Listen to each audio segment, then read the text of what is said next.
I was finalizing the quarterly project roadmap when my phone lit up with a name I hadn't seen in years, Mom. I let it ring. Again. Again. Finally, I picked up. Her voice cracked through the line. David lied. He never had cancer. He took everything. We're sleeping in the car. I sat back, the air suddenly too thick to breathe. My mind raced trying to process her words. David. The golden child. Cancer lie. Then came the sound of my father's voice in the background, muffled but distinct. Tell her we're sorry. We have nowhere else to go. I said nothing. Not yet. The last time I spoke to either of them was the day I left home. I was 18, holding a shoebox of cash I had saved in secret, a trash bag of clothes, and a burning image in my mind, my father tearing my $50,000 scholarship in half and throwing the pieces at my feet. You should be pregnant by now, not chasing dreams, he spat. David's new BMW sat gleaming in the driveway. That night, I walked away and never looked back. Until now. Now they were calling from the side of a road, broke and betrayed. By the sun they raised like a prince. The same one who once laughed as he deleted my college application essays from our family computer. I didn't say I told you so. I didn't ask why they chose him over me every time. I just stared at the wall, replaying the sound of Mom's voice breaking through static and regret. There was a pause. Then she whispered, "Please, we need you. You're all we have left." I stayed silent, but something inside me shifted. Because if David had finally destroyed them, then maybe, just maybe, this wasn't the end of my story. It was the beginning. My name is Sophia. I'm 29 years old, director of engineering at a mid-sized tech firm in Los Angeles. 6 figures company, equity, a team of 20. I lead product design, innovation, and mentorship programs. I didn't get here by accident. I got here by surviving. I've always been the invisible child, the background character in my own family. My brother David, 2 years older, was the son we all had to orbit. He could lie, scream, steal, and still be called a boy with promise. I could score straight A's, win debate championships, build a robotics project from scratch, and still be told good. Now go wash the dishes. I'm not someone who causes trouble. I never wanted revenge or recognition. I just wanted peace. A life I didn't have to fight for every morning. But peace was never an option in my house. My father, a strict patriarch with a soft spot only for David, believed in roles. Men lead, women obey, men dream, women support. He spoke of legacy and family name, but really he meant David's name, not mine, my mother. Her definition of womanhood was twisted by fear and control. She believed being a mother was not just a goal, it was the only goal. From age 8, I wore a sand-filled pregnancy suit every weekend. By 10, I was practicing how to breastfeed dolls that cried if I held them wrong. She told me once, "Your womb is your worth." At 14, I told her I wanted to be a doctor. Her response was to make me wear that suit to school. The janitor found me crying in a stall trying to cut the straps with scissors. He offered to call Child Protective Services. I said no. I knew better. I knew that if I called for help, they'd find a way to blame me. I'd be the dramatic one, the ungrateful daughter. And I couldn't afford to be labeled difficult, not when I was already invisible. So I stayed quiet. I smiled through meals. I played the role they gave me until I could afford to rewrite the script. I worked under the table, babysitting, tutoring. I sold custom acrylic keychains to kids at school. By the time I was 18, I had $8,000 in a shoebox under my bed and a scholarship that should have changed everything. But when my father found out, he didn't congratulate me. He tore the scholarship letter in half. "I can't believe you told me this. You should be pregnant by now." He raised his fist, stopped just before impact. But the threat was enough. The message was clear. That same week, David got a $50,000 BMW. "Image matters for men," Dad said. So I left, quietly, without tears or drama, just a trash bag and a shoebox. And I didn't look back, not until that phone call. My parents never hit me every day. They didn't lock me in closets or burn me with cigarettes. That's what I used to tell myself when I needed a reason to stay. What they did was quieter, more insidious. It came in small daily doses, just enough to make me question my reality, but not enough to make the world believe me. Every Sunday, my mother would wake me up early not for breakfast, but for motherhood training. I'd strap on that heavy pregnancy suit she filled with sand, wear a robe over it, and sit on the living room floor while she played birthing videos on loop. "This is what love looks like," she'd say while pressing down on my belly to simulate contractions. If I cried or complained, she'd add more weight. Real mothers don't whine. At first, I thought it would stop after a month, but it didn't. It became a routine. She made me wear the suit to family gatherings. Our relatives would touch my fake belly and ask me about baby names. I was 9. When I hit puberty, the training got worse. She added fake stretch marks with a marker and made me practice nurturing energy with animatronic dolls that screamed if held the wrong way. Every failure was another lecture. "You're too cold. No child will love you like this." And David? He'd sit in the corner watching, smirking. Sometimes he'd film me on his phone and laugh as I waddled past him. Other times he'd whisper, "Mom says you'll be a terrible mother." I didn't know what was worse, the things they said or the things I started believing. My father didn't stop her. He doubled down. When I was 15 and mentioned I might want to study abroad one day, he scoffed. "You think any man wants a woman who disappears halfway across the world?" They called my ambition arrogance. My independence was rebellion. Every success I had was met with a reminder: don't forget your place. David, meanwhile, couldn't fail if he tried. He got into fights at school. Still, he was a boy with fire. He crashed Dad's car. Boys learn through mistakes. When he stole $500 from Mom's purse in high school, she cried, but then cooked his favorite meal the next day. "He's going through something," she explained. When I won regional science fairs, I got a nod and a list of chores. By 16, I was exhausted. I had a poor 4.2 GPA, a perfect SAT score, and letters from colleges asking me to apply. I'd done everything right, thinking maybe, just maybe, they'd see me. They didn't. The final blow came with the scholarship. It was from a prestigious tech initiative, $50,000, to any student who could build a sustainable AI project from scratch. I poured a year into that prototype.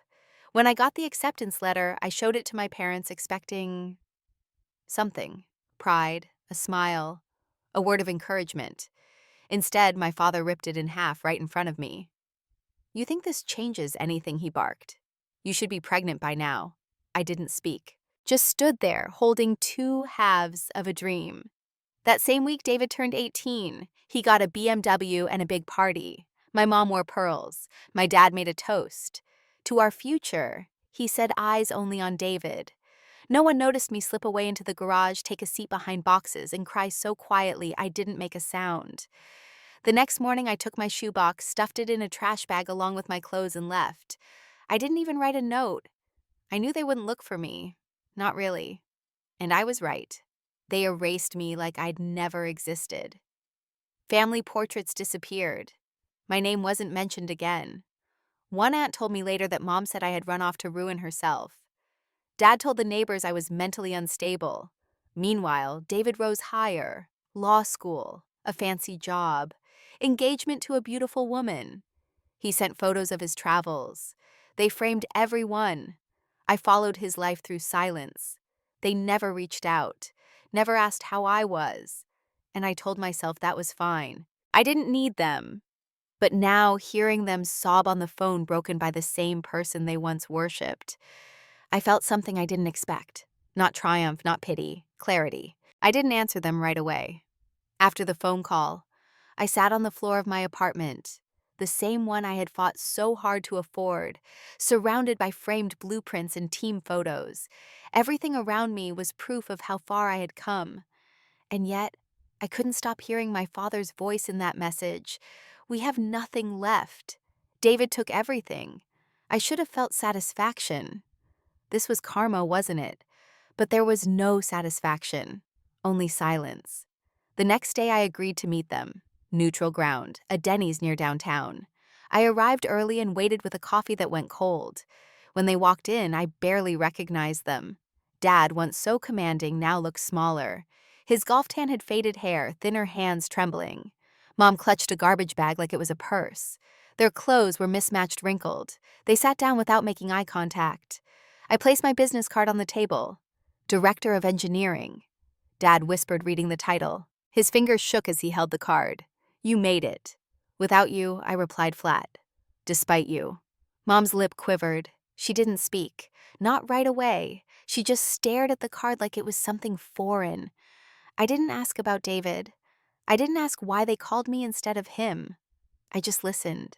They told me everything. The fake diagnosis, the hospital that didn't exist.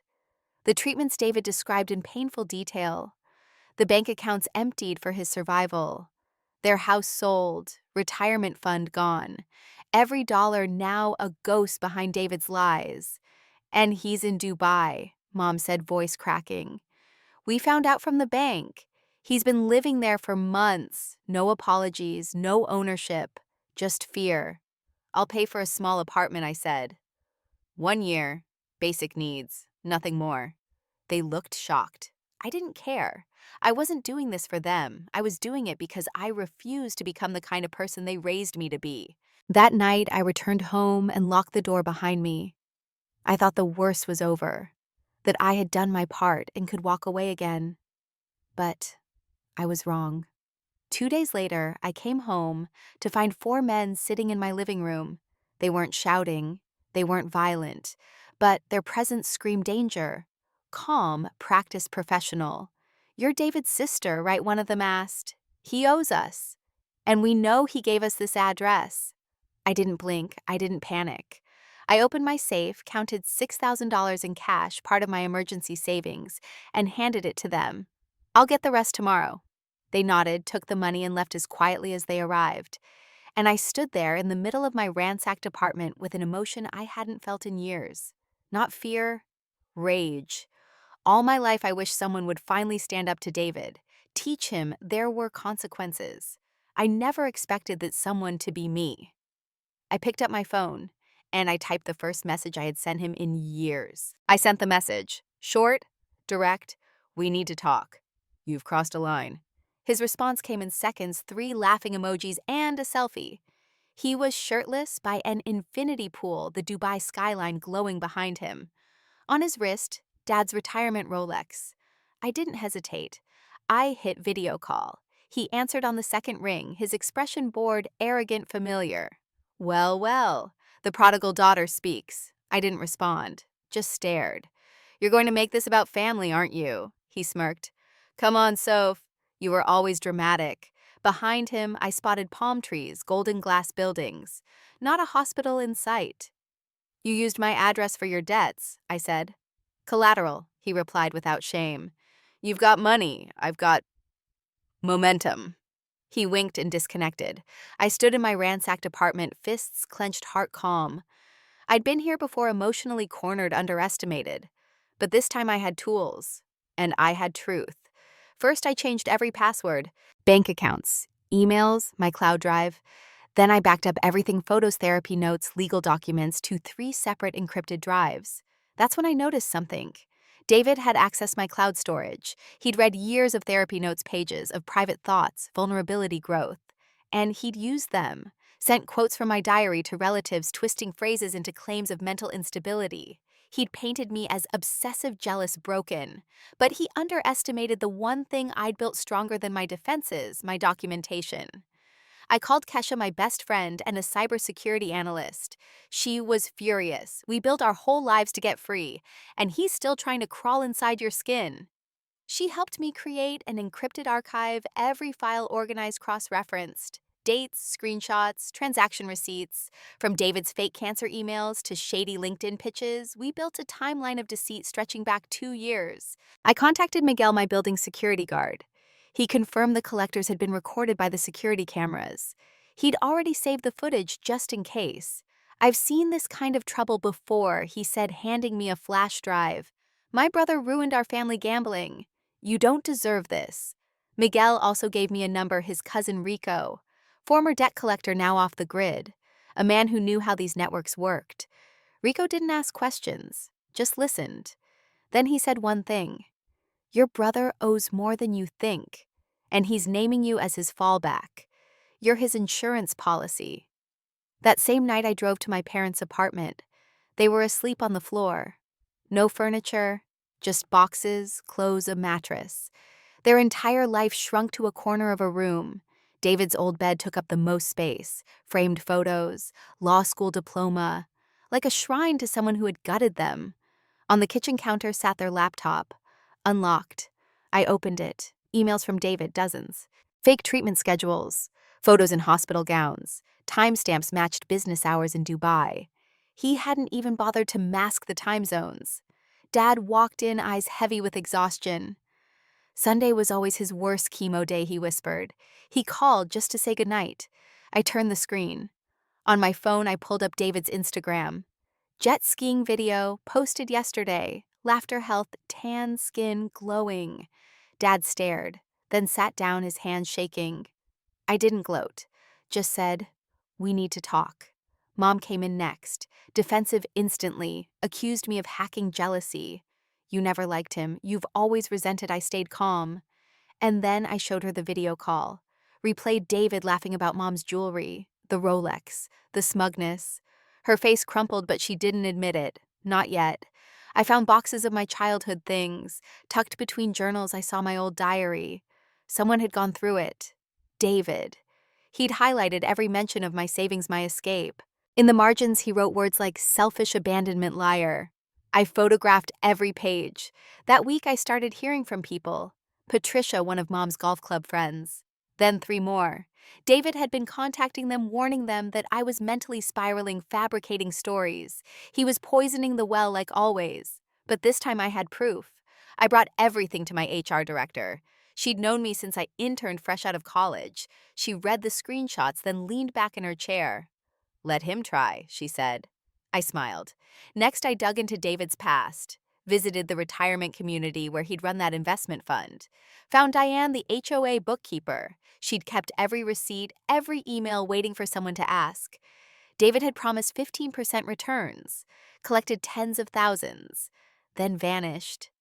"That boy has charm," she said, "but you can smell desperation if you pay attention."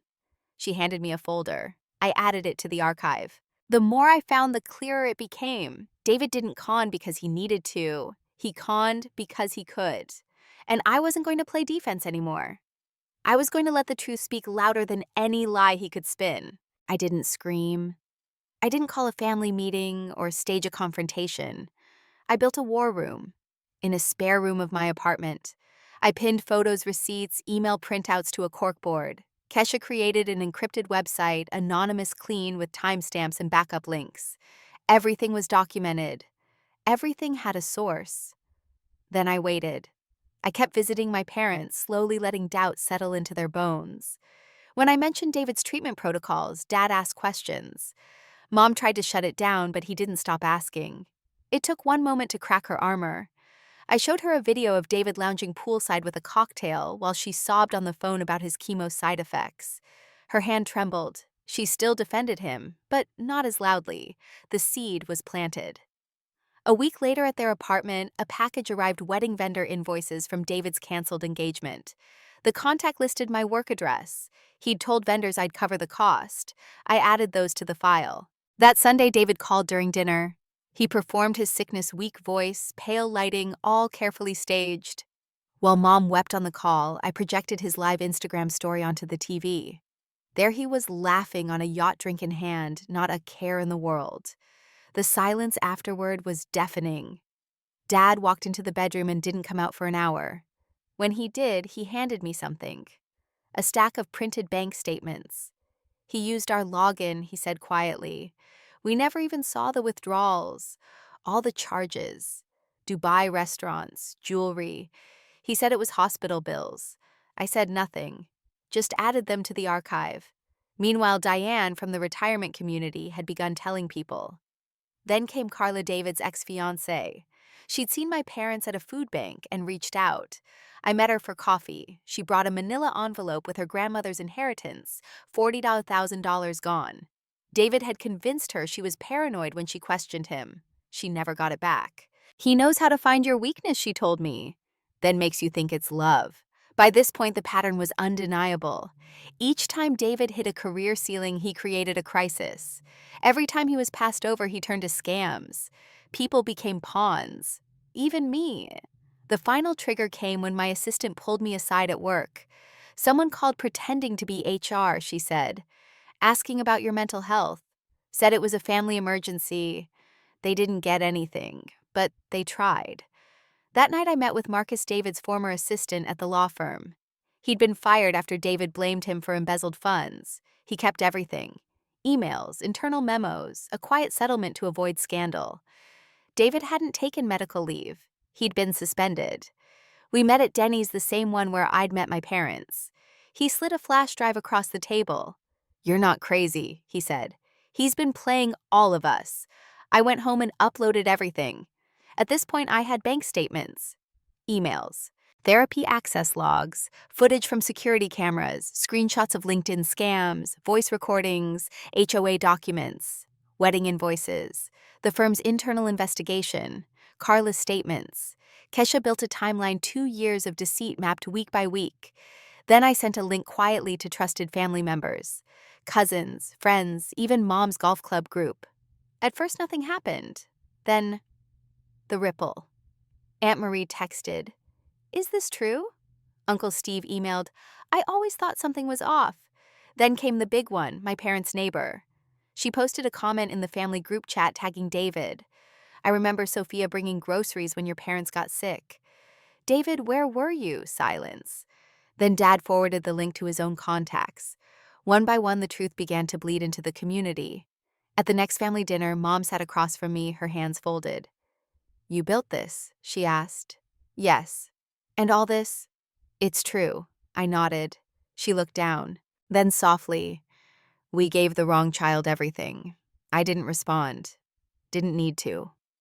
The next morning, I received a call from David. No anger, just desperation. "You win," he muttered. "Happy now." But it wasn't about winning.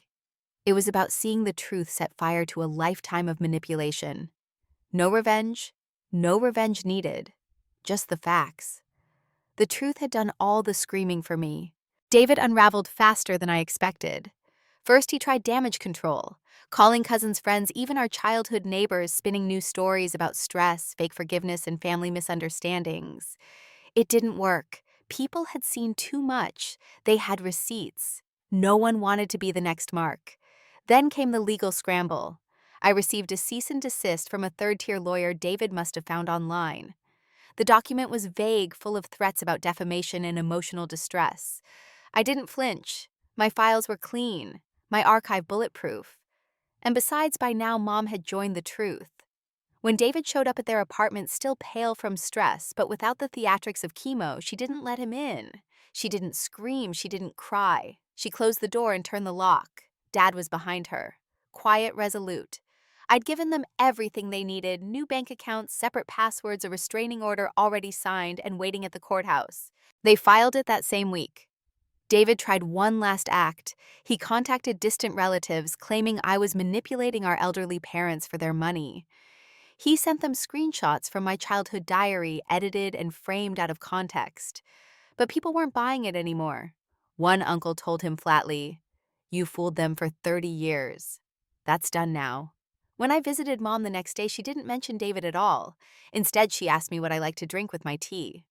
It was the first time in my life she asked me a preference without criticism attached.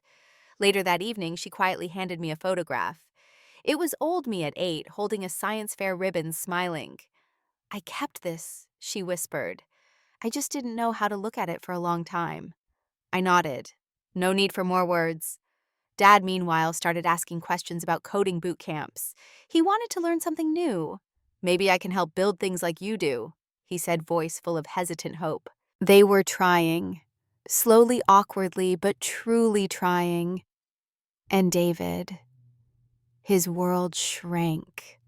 The Dubai lifestyle had burned through the last of his money. His wife's family discovered the scam he had run the same cancer con on them. They froze his accounts. Her brother, a lawyer, filed charges.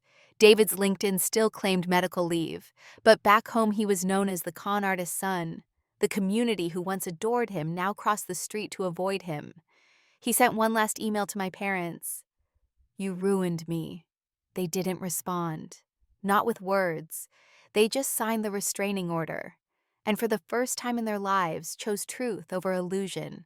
When the news came, I was sitting on my balcony watching the city shift from gold to navy. An email from Carla's brother David had been arrested in Dubai. Fraud, identity theft, wire transfers traced to multiple victims, extradition in progress. I read the message twice, not with joy, not with sorrow, just stillness. The man who stole everything from everyone was finally facing something he couldn't charm his way out of. But I didn't celebrate. I didn't post about it, didn't call family. I didn't even tell my parents until the next visit.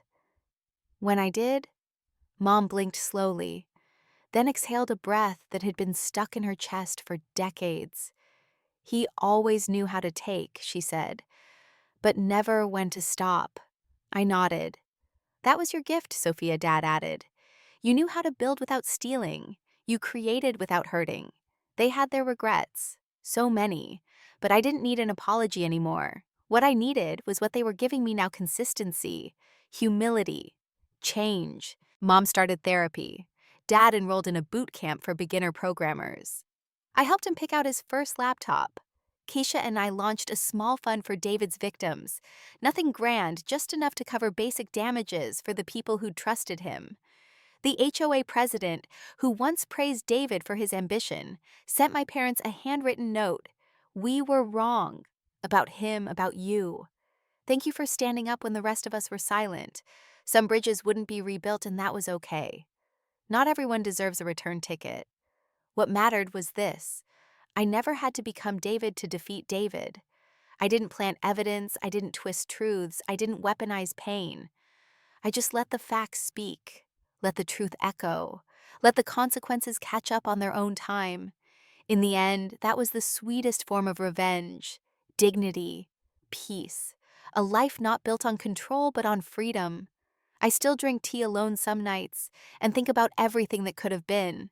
But then I remember everything that now is. A stable home, a career built with integrity, a name I made for myself, and parents who at last see me not as their failure, but as their proof that something good can survive even the most broken of beginnings. I don't need them to understand everything. I just need to never forget what I learned. Some battles don't require fire. Sometimes silence, truth, and time are enough. And you? Have you ever chosen your dignity over the desire to explain?